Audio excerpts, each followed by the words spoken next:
You're tuning into Black and White Sports on YouTube. The no-holds-barred truth on sports. The main event starts. All right, Black and White Sports supporters. Well, I know it. It's not my intention to do all Cleveland Browns topics, I promise. But it just seems that they're the ones with the most drama in the last 24-hour period. You got a quarterback change there, and you got another quarterback, one that we have been covering these freaking lawsuits on Black and White Sports. I have literally been talking about Deshaun Watson's lawsuits for 3 damn years. My gut feeling is I bet you we've done 150 to 200 videos over a 3-year span involving Deshaun Watson's Hannibal Lecter massage predator cases that he's got going on. So we got Deshaun Watson and we got Joe Flacco and Dillon Gabriel throwing shade at Shedeur Sanders. Interesting. We're going to look at that too. Presumed shade. Presumed. Social media and all. All right, let's start here with Hansie, right? Browns quarterback Deshaun Watson ultimately faced 27 civil lawsuits arising from allegations of misconduct during massage therapy sessions. None has ever gone to trial. One is scheduled to occur fairly soon. Guys, he's going to end up having to go into court with cameras, outside, inside, the whole thing. Because this person refuses to go away. They will not compromise. As of right now, they've withstood any settlement offers, any of that kind of thing. Brent Schrokenberger. All right. Is that right? Boer? Schrokenboer? Well. Of USA Today, the trial of a case filed in October of 2022 has been set for February 18, 2026. The lawsuit, the only one not filed by Houston attorney Tony Busby, alleges that Watson pressured the plaintiff to perform oral sex during a December 2020 massage session. Good God. Oh, it's crazy. By the way, in case you're wondering, he cannot be suspended for this. He was suspended for 11 games. Don't forget. Was it last year he served it out or the year before? The year before he served it out. And as part of that, anything that happens during a certain period of time falls under that suspension. Now, if a new one ever pops up, and trust me, I've been waiting for a new one to pop up that's outside of the agreed settlement area, holy shit, good luck. Because he'll probably be gone from the NFL. The NFL changed its rules after they could not suspend him for a full season, essentially. Watson's attorney, Rusty Hardin, has consistently denied liability. At one point, Hardin called it a sham lawsuit.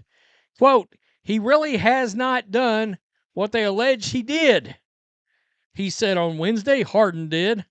I think a jury will agree with us, and that's why we have courthouses. It's just so sad he has to live with this 5 years later. Deshaun Watson, it's so sad he has to live with it. Dude literally walking around with Hannibal Lecter mask on. God almighty. It's so sad.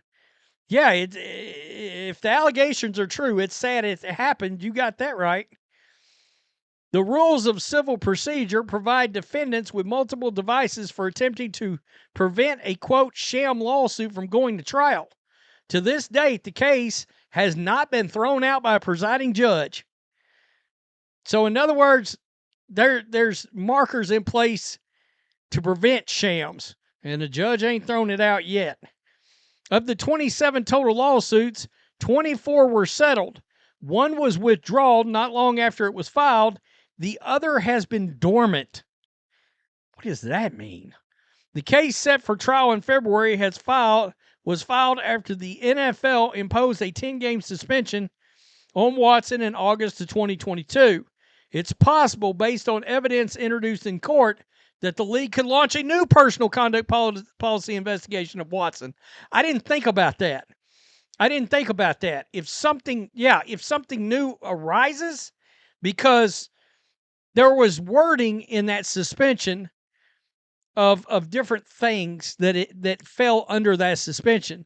But if something comes out that falls outside of that wording, then Roger Goodell, the personal conduct policy, they can start it all over again.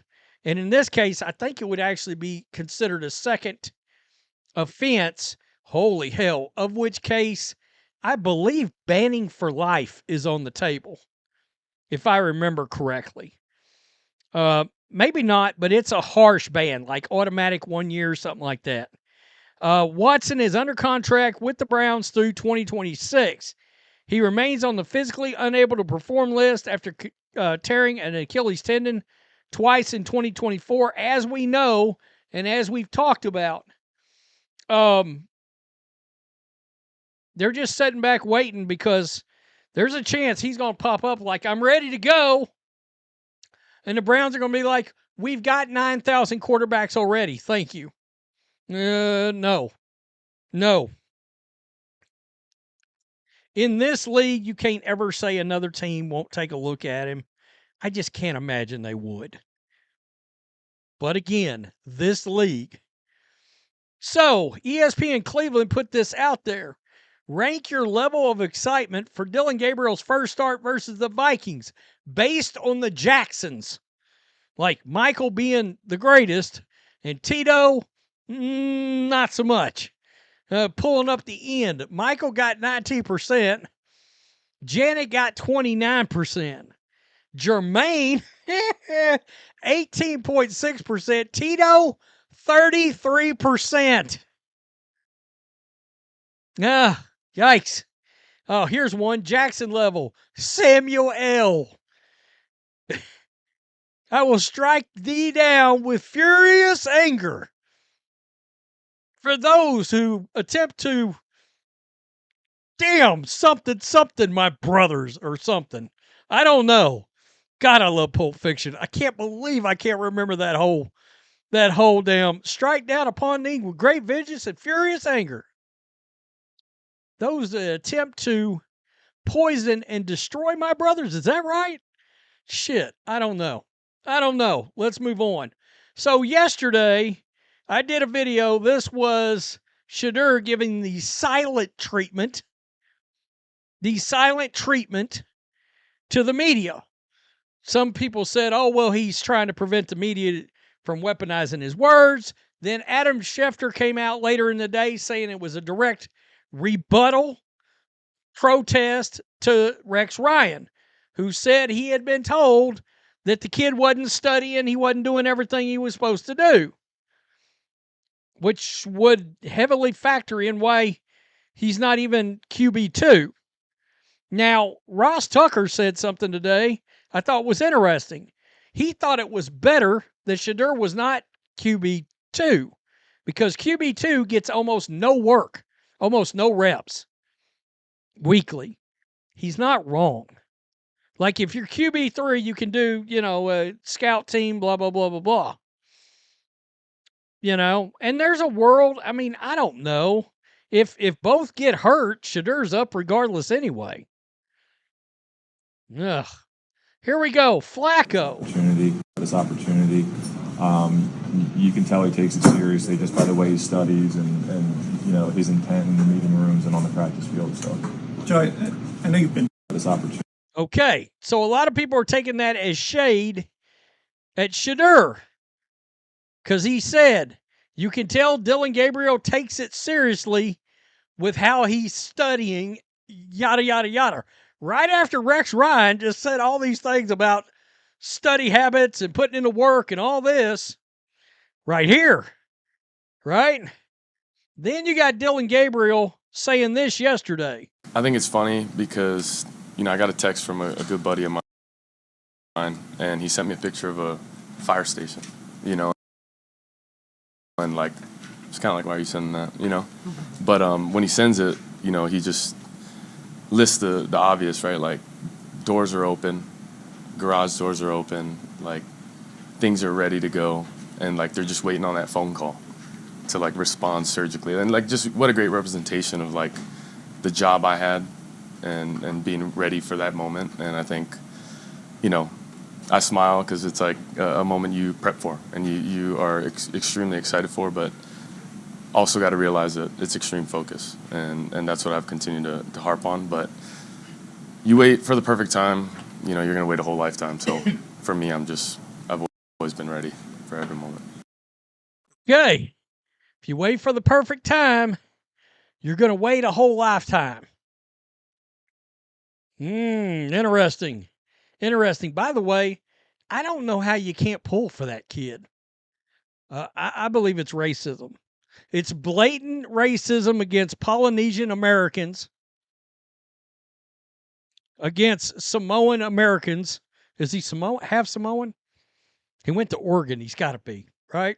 Is he kin to The Rock? Is he in the bloodline? Inquiring minds want to know. I mean, I don't know. I think it's blatant racism. How come nobody's rooting for this kid? He says all the right things. He conducts himself in the right way. He looked pretty good in both preseason games. Looked really damn good in that second preseason game. I mean, why? It's just like the Angel Reese thing. There's Angel Reese fans, and then there's Chicago Sky fans, right? There's Cleveland Browns fans, and then there's Shedeur Sanders fans. I mean, people are openly and actively rooting against Dillon Gabriel. Why? Do you know how awful that makes you look? That's crazy. I mean, you can root against whoever you want, but I mean, it's not like I could understand you openly rooting against Deshaun Watson. I get that. There's reasons why you'd be like, you know what? F this clown. F this handsy clown. But Dillon Gabriel, what has he done to anybody? God already got him by only making him 5'9" and 3/4. I kid because I care, but you get my point. Somebody said it again yesterday on ESPN, I think it was. Had he been like 6'1" or 6'2", he would have been a first-round draft pick. So the talent part for Gabriel is there. It's the physical attribute. It's not even the arm. He's got a plenty strong enough arm. But it's can you see around? Can you see over your lineman? Can you see that linebacker, that safety that's floating underneath? I mean, oh, I didn't see him underneath that. Yeah, you literally did not see him. Physically, no eyeballs on him. Because you couldn't. You wasn't tall enough. Think about this. Baker Mayfield, he's no NBA player. I mean, Baker's like 6'1.5" or 6'3". Dillon is nearly 3 inches shorter than Baker Mayfield. Damn. Tell me what you think. Was Dillon Gabriel and Joe Flacco shading Shedeur Sanders? I don't believe so. I just don't think so. Not only that, but Shedeur really likes Joe Flacco. So, I don't know. Peace. I'm out. Till next time. Thanks for watching the show. Be sure to like, comment, and subscribe. Be sure to tune in next time on Black and White Sports.